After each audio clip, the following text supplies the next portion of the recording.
Olá pessoal, hoje eu tô aqui para falar sobre a função quadrática.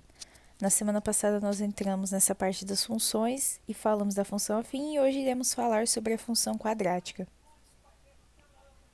Chama-se função quadrática ou função polinomial do segundo grau toda função dada por f de R em R. Como eu já havia dito, o primeiro R representa o domínio e o segundo R o contradomínio ou o conjunto imagem.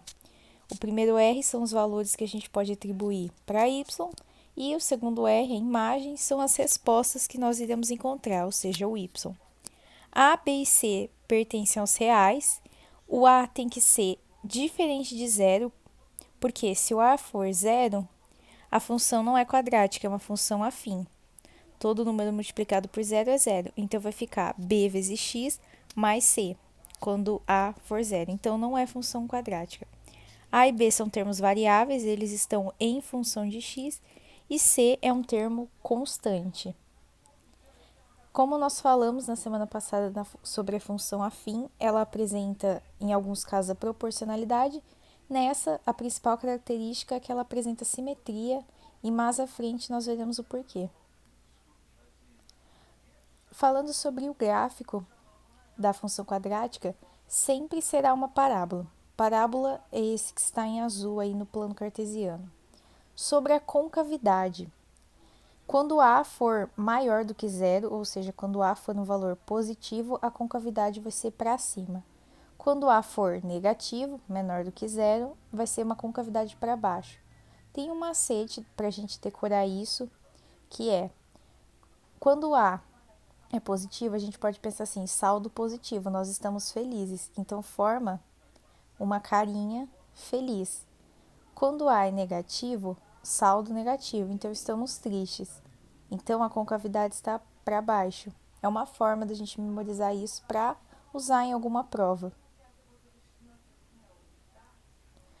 O eixo das ordenadas.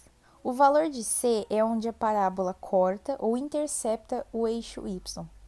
Se ocorrer de algum exercício pedir que você desenhe o gráfico, você já pode marcar alguns valores, como o valor de C vai ser onde ele vai cortar o Y, ou seja, onde ele vai interceptar. Se o C for igual a zero, o ponto passa pela origem, então ele vai ficar igual está aí no gráfico, ele vai ficar na origem, é o ponto de simetria. De um lado é igual, com valores negativos, do outro também, só com valores positivos. Quando C é maior do que zero, ele vai estar na parte positiva do eixo, e quando C for menor do que zero, vai estar na parte negativa.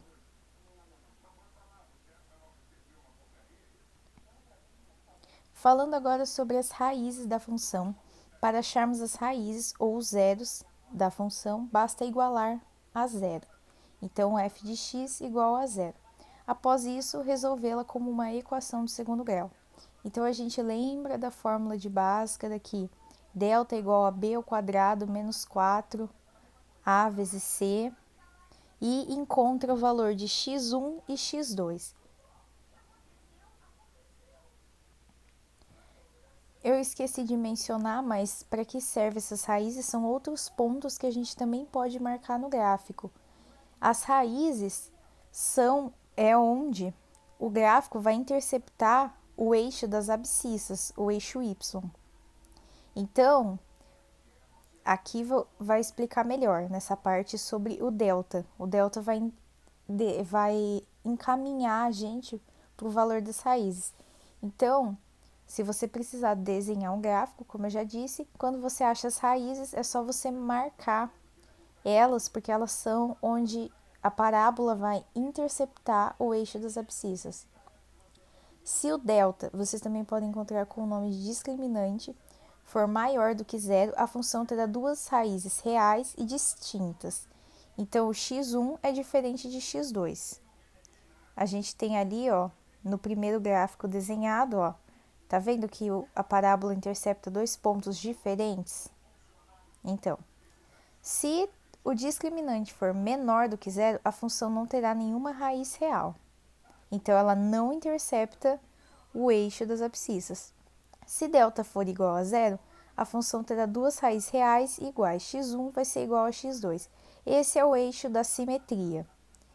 Então, o valor você resolve, né? Substitui por zero, e você vai ver que o valor de x1 e x2 é o mesmo. Esse gráfico do meio está representando como vai ser, é o eixo de simetria. Então, se a gente cortar ele bem nesse pontinho que ele está interceptando o eixo x, de um lado vai ser igual ao outro.